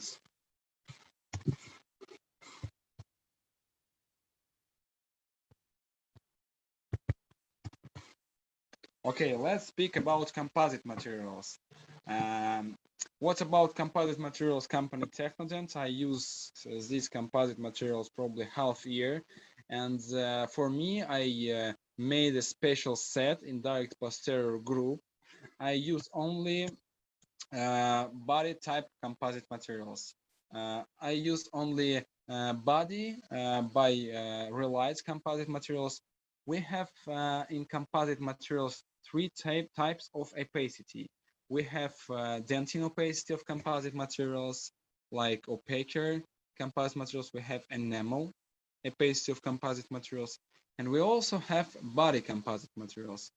And for posterior group of restoration, I use only body composite materials like Reliance body composite materials, like next composite, like ceramic sphere. I use only body without separate on the dentin, without separate on the enamel lay, only body composite materials.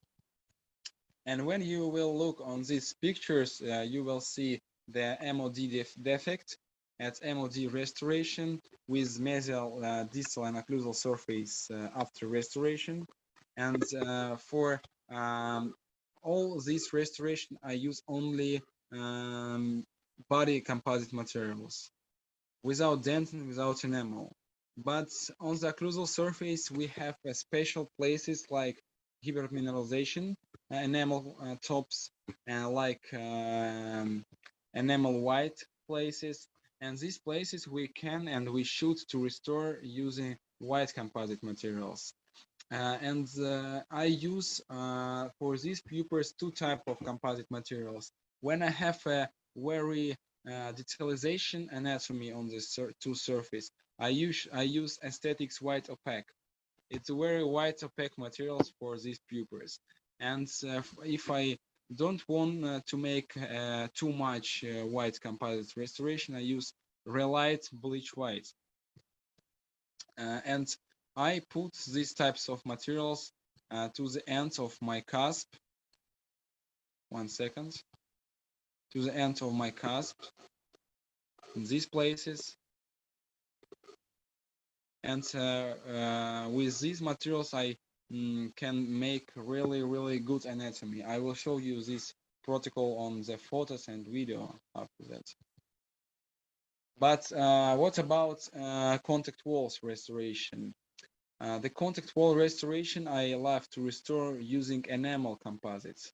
Why? Because on the tools we have a special enamel ring. We have enamel ring, and we should to restore the contact wall not with body composite materials. I use for these pupils enamel composite materials, like realized translucent enamel for the contact wall restoration.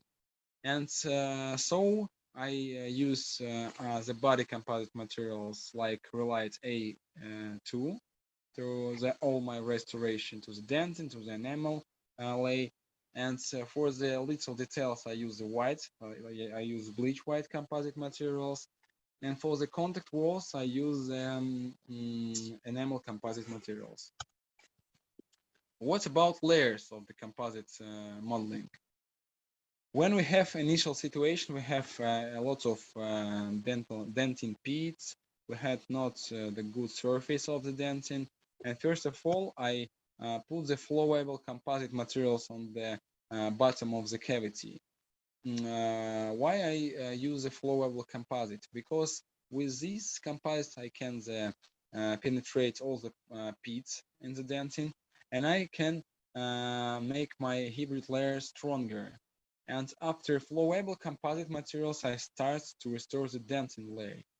I restore the dentin layer separately. You can't to make restoration with dentin with big portion like this. One big portion. It's very bad for the shrinkage of the composite materials. You will get a lot of shrinkage and big problems in the future. I put the dentin layer separately with small portion, like yellow trees, small portion, and this small portion can compensate the shrinkage of composite materials. And the most important thing in dentin layer putting, it's save the 1.5 millimeters here. We should to save 1.5 millimeters for the enamel, because if we will not save this place, we can't to restore the enamel surface. And if you will have a volume deficit like this, you can make a very deep fissure.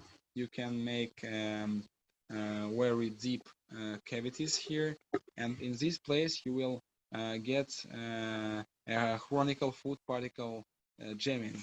The food will jam in the fissure. It will be not good for the patient. And by the way, if you will put a lot of dentin, you will not get the place for the enamel. And the golden standard to dentin layer is 1.5 millimeters to the dentin. And biological state of the dentin. What I mean, in the central fissure area, you should save less the dentin, and in the start of the cusp here, the dentin should be biggest than here.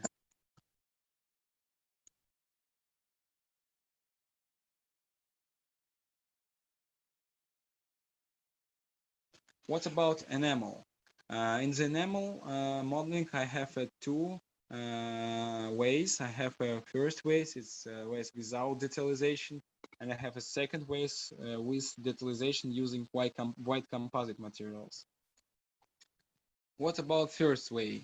The superficial layer using also body composite materials. I start from the modeling first cusp, first reach. I take a little ball of composite materials, adaptate this ball to the hard tissues, to the enamel, and then I go with this ball in the central fissure. I make this the form of this ball the right for the cavity, and then I polymerizate this portion. It's very important to polymerizate this portion before the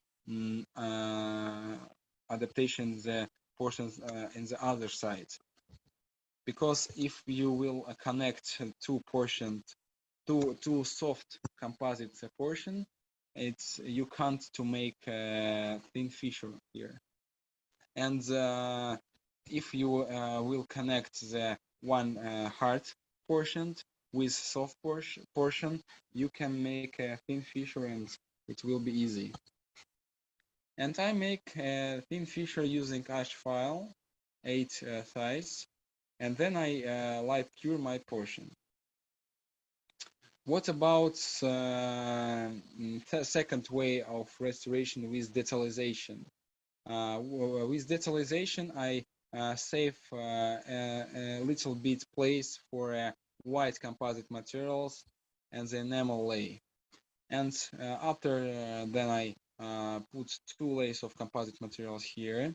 I polymerizate two portion, and I take white composite materials and start the modeling with white composite.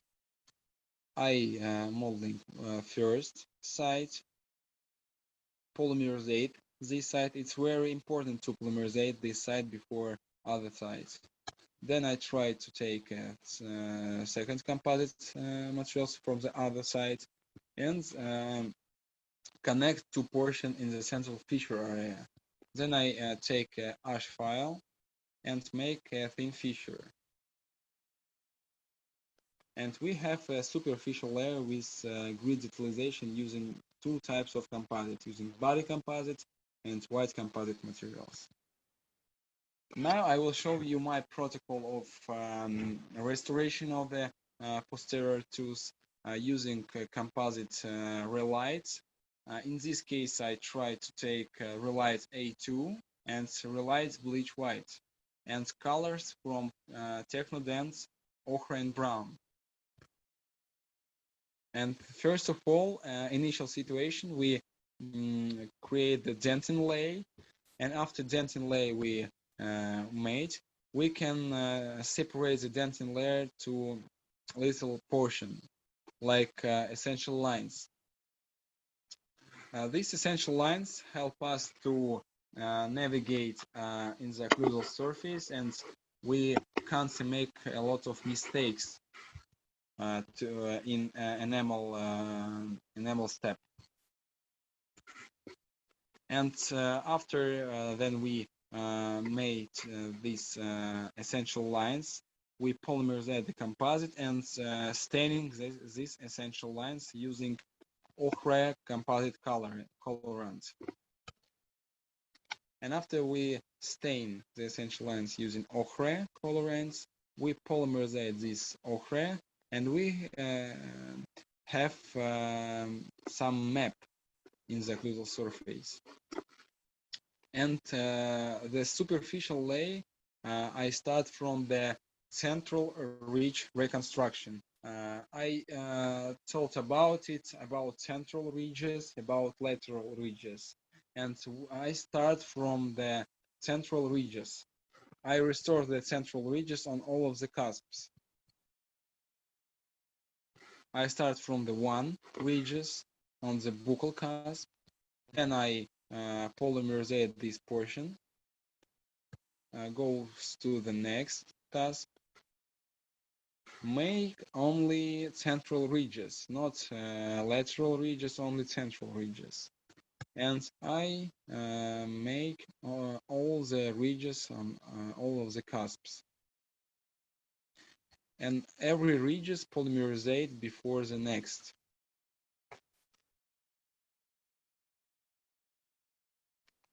And after then we put all ridges on the occlusal surface, we have a little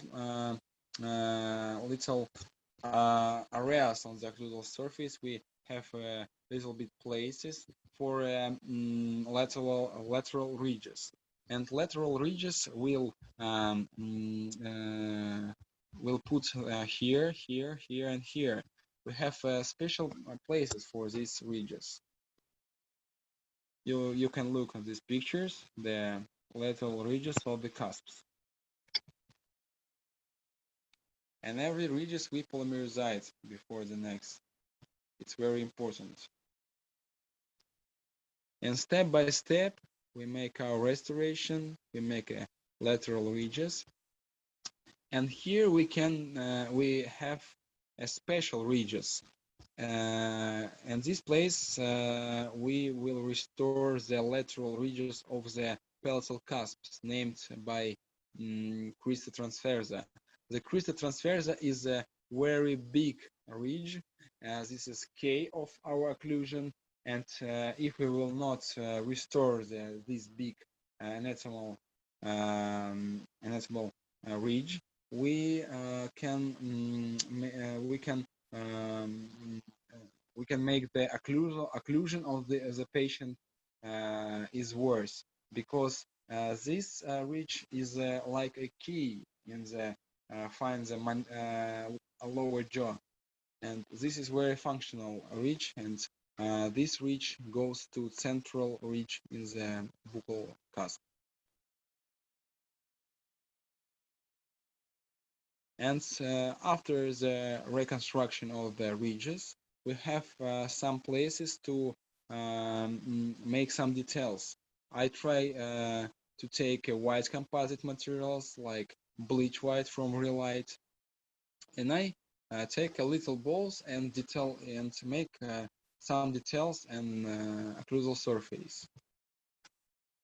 I restore the end of the ridge using bleach white composite materials and make a thin fissure here using ash file. And all these places we will restore using bleach white composite materials.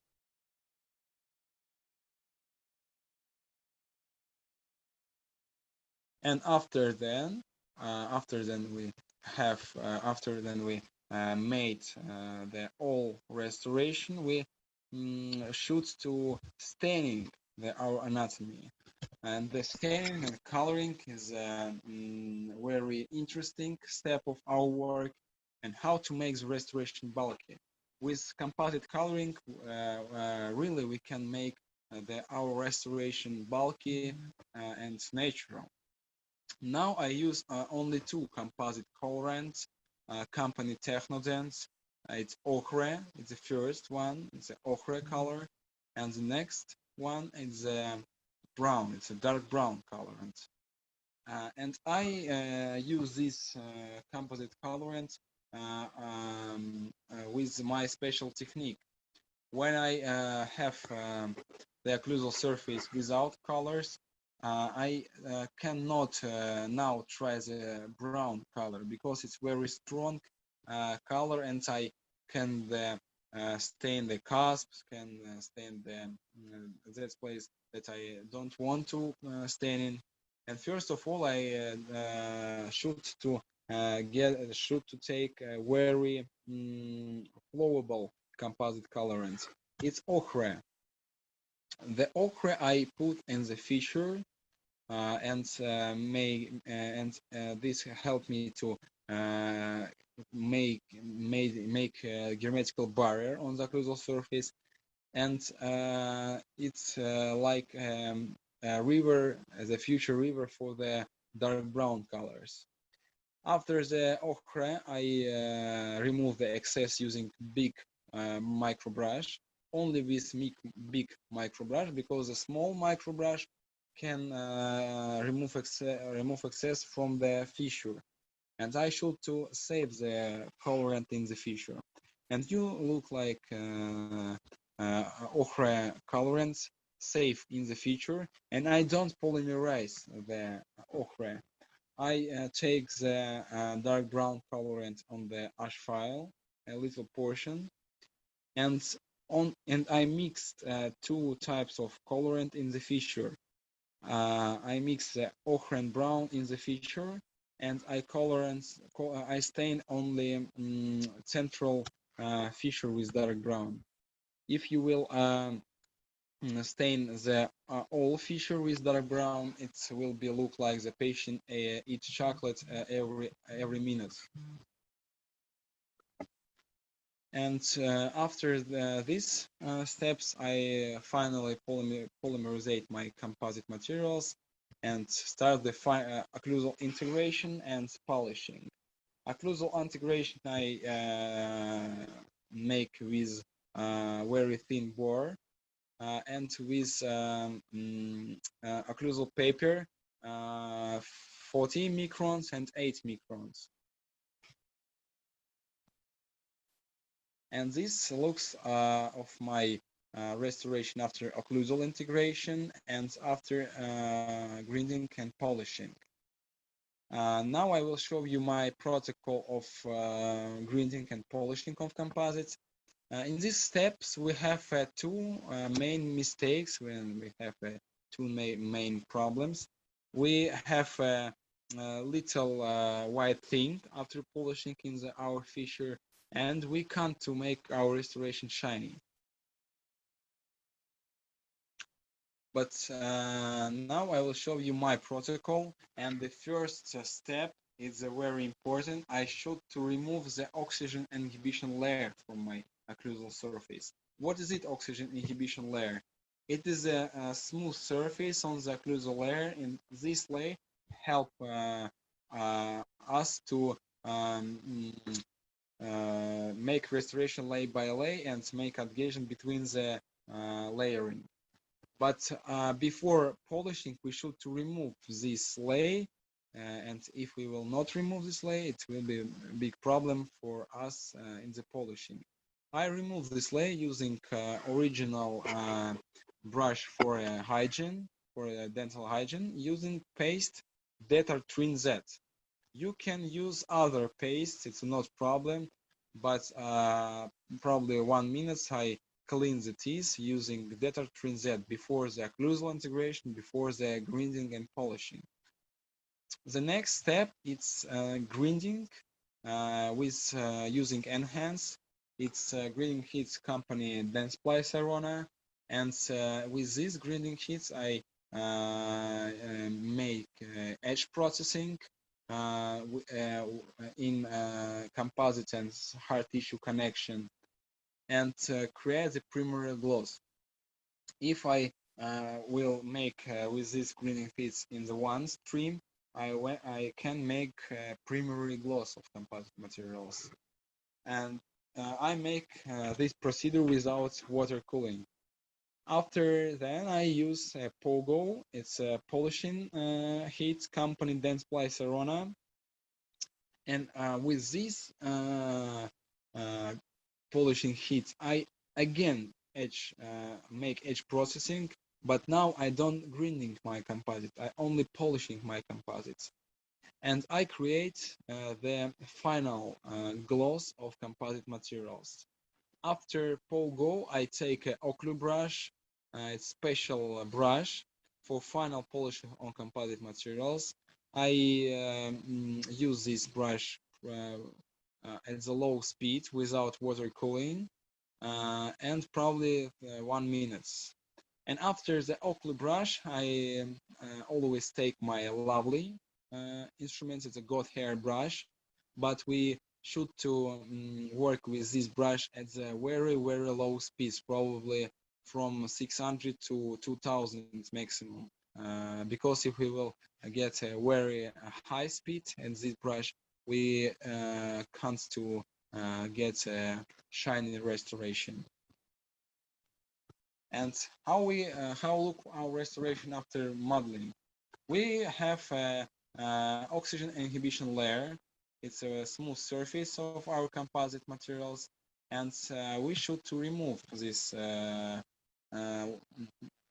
layer from the composite.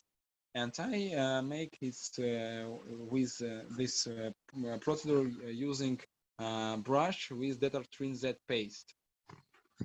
And after then I wash my tools with water and dry it and look at the surface. If my surface is clean, I have no these places, shine places, I can grinding my restoration. If I have these shiny places, I again clean the restoration using paste and brush. And look at this, it's a detergent paste. After restoration with brush, I clean my restoration, and after then I have final polishing without small little thing in my feature. It's a very good state of restoration, shiny. And if you will have step-by-step polishing procedure, you can always have the shiny restoration posterior group. And this is protocol again. And now I want to show you my video of composite modeling.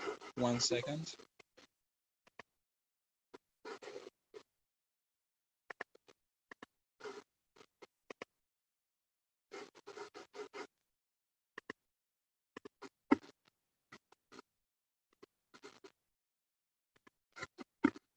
Now we will watch the video of restoration of tooth 1.6.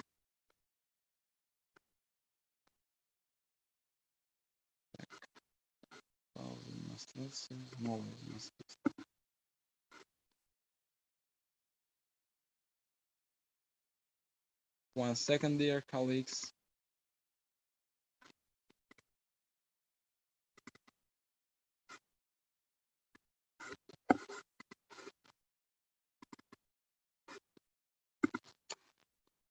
In this case, I take body composite materials from the main layer of restoration to the dentin layer, to the enamel layer.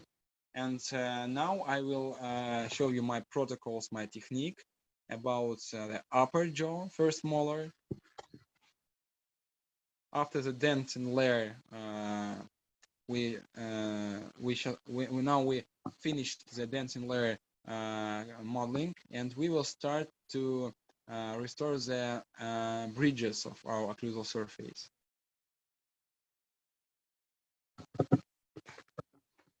I start from the first bridge, is a central bridge of vestibular cusp.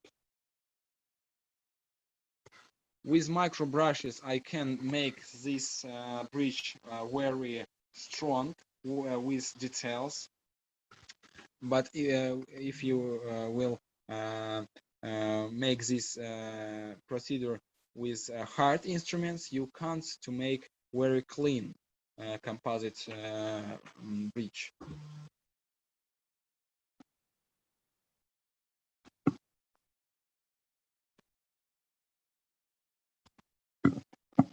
I'm sorry, the video is not going now. 1 second.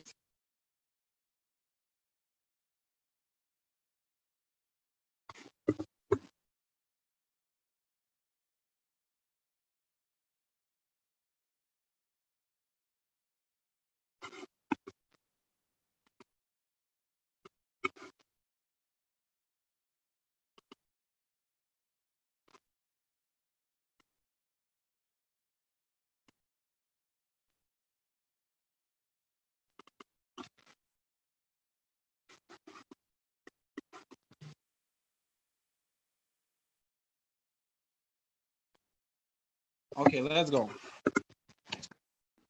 In these cases, I take the body composite materials for dentin layer and for the enamel layer. Now I finish the dentin layer modeling, and now I will make bridges. I start from the buccal cusp and the central bridges of the buccal cusp. With micro brushes, I adaptate the buccal cusp and the enamel. And with a brush company Zengiers by Viktor Sherbakov, I can make very clean, very strong state of my bridge. I polymerizate my bridge for probably 5 seconds. Then I make next central bridge in the next cusp. Now we make only central bridges.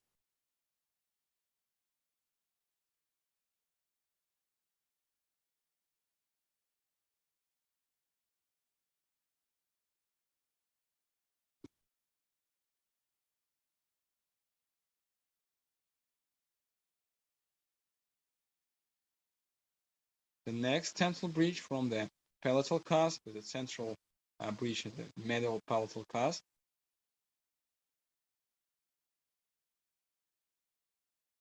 You can see 90% of my work is only soft instruments, as the brushes or micro brushes.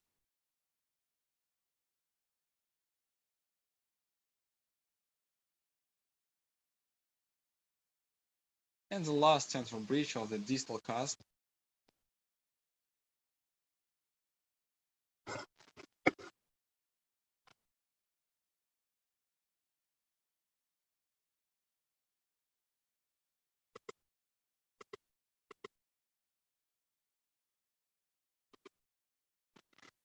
Now I create the crista transversa. It's the lateral cusp of the medial palatal cusp.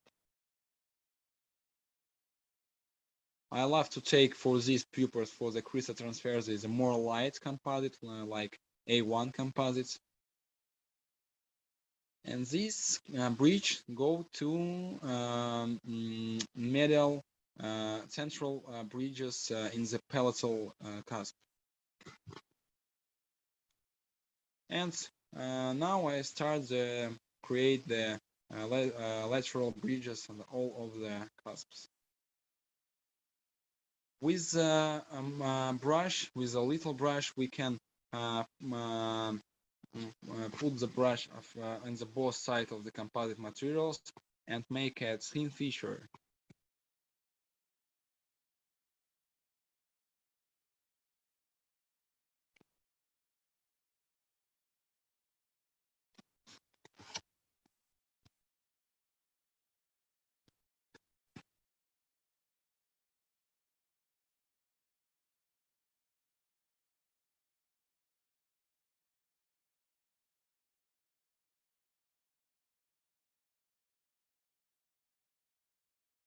The small micro brushes really help us to make a thin fissure, it's rich anatomy. With hard instruments, we can't make this type of restoration. Now I take a H file 10 size, and with these instruments I try to make a thin fissure after brushes.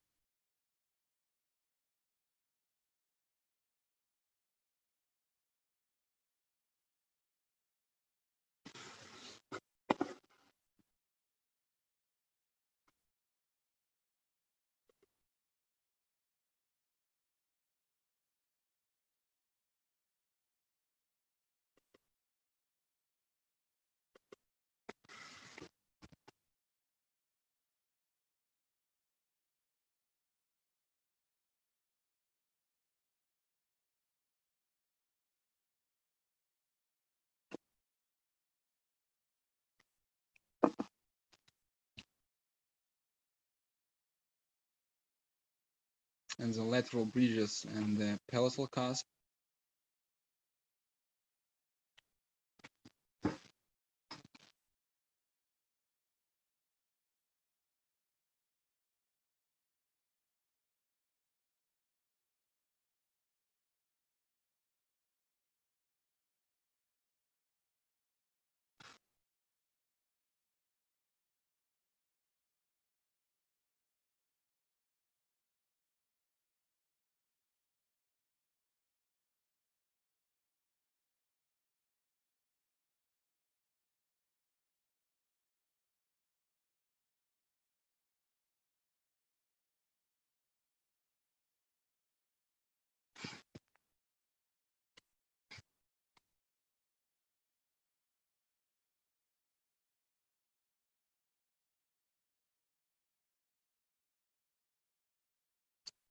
Now I finalization the crystal transversa using A1 shade of composite material.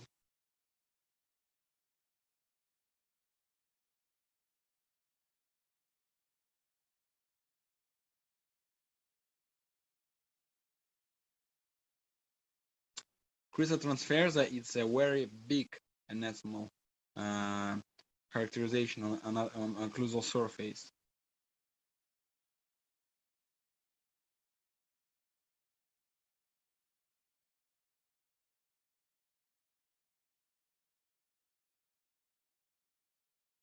And the next step, it's a white opaque materials.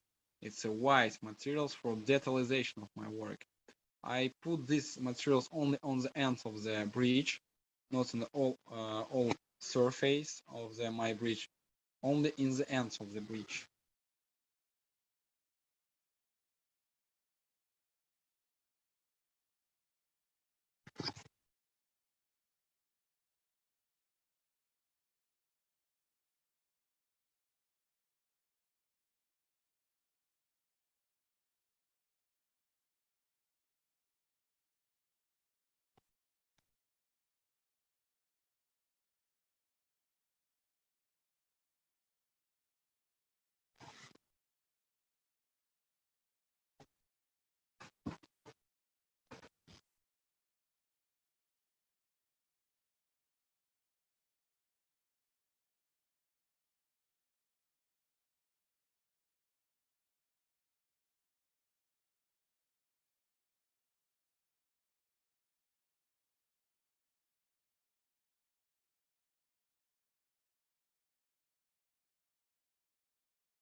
White composite materials again. I connect two portions, make a hash file, and make a thin fissure.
And now I will start the staining our restoration. Now I will try to take a real light ochre. I on my ash file I take the ochre color and put this coloring on the all the fissure. It's the first step of my staining. I remove the excess using big brushes, and now I will try to take a brown, and in the central fissure area I will stain with this color. And I mixed two colors in the fissure.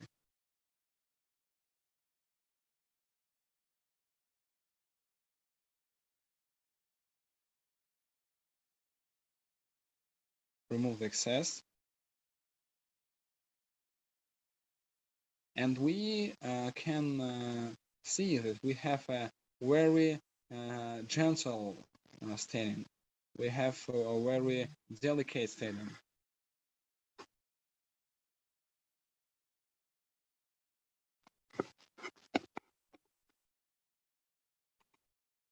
Yes, we have a very delicate staining.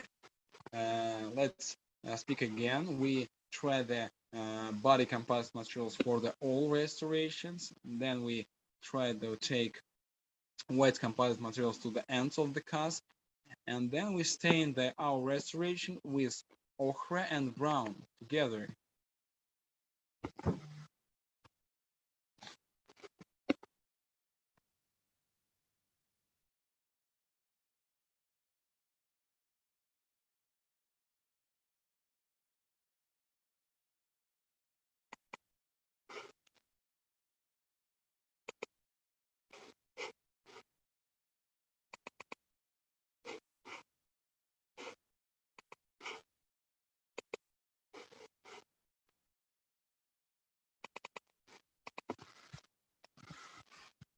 And dear friends, to the end of our webinar, I want to say you 4 words: train hard and work easy.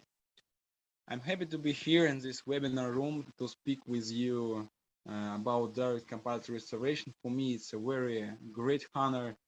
Thank you for your attention. I hope that I will be useful for you. My tips and tricks was useful for you. I'm so nervous because it was my first time to speak with you with English. Thank you to company Technodance to organize this webinar, for great possibility, for great opportunity for me. It's a very great company with very good materials, composite materials and other materials. Thank you, dear colleagues. For me, it's a very pleasure to speak with you. And now I want to speak with you in text. You can answer me about direct composite restoration, about adhesive protocols. 1 second.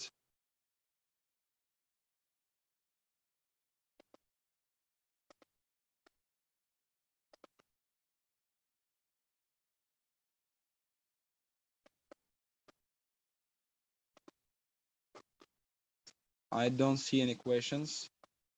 If you have some questions, you can ask me, no problem.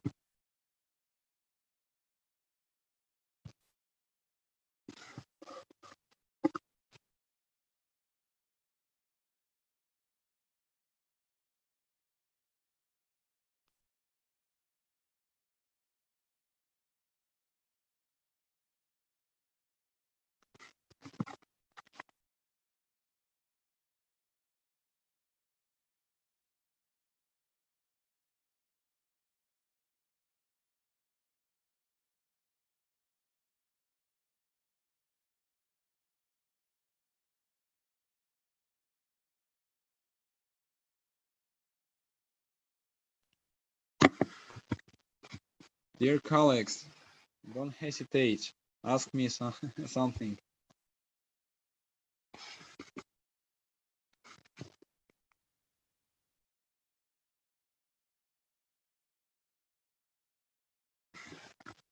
Okay, dear colleagues, thank you so much. I'm happy to be here in this webinar room. I'm sorry for my nerves. I'm sorry for bad internet. See you soon. I hope that after quarantine isolation, I can to visit your countries with course. You can visit my countries. We will talk about direct composites directly. We can practice together. See you soon. Good evening, and just have a fun.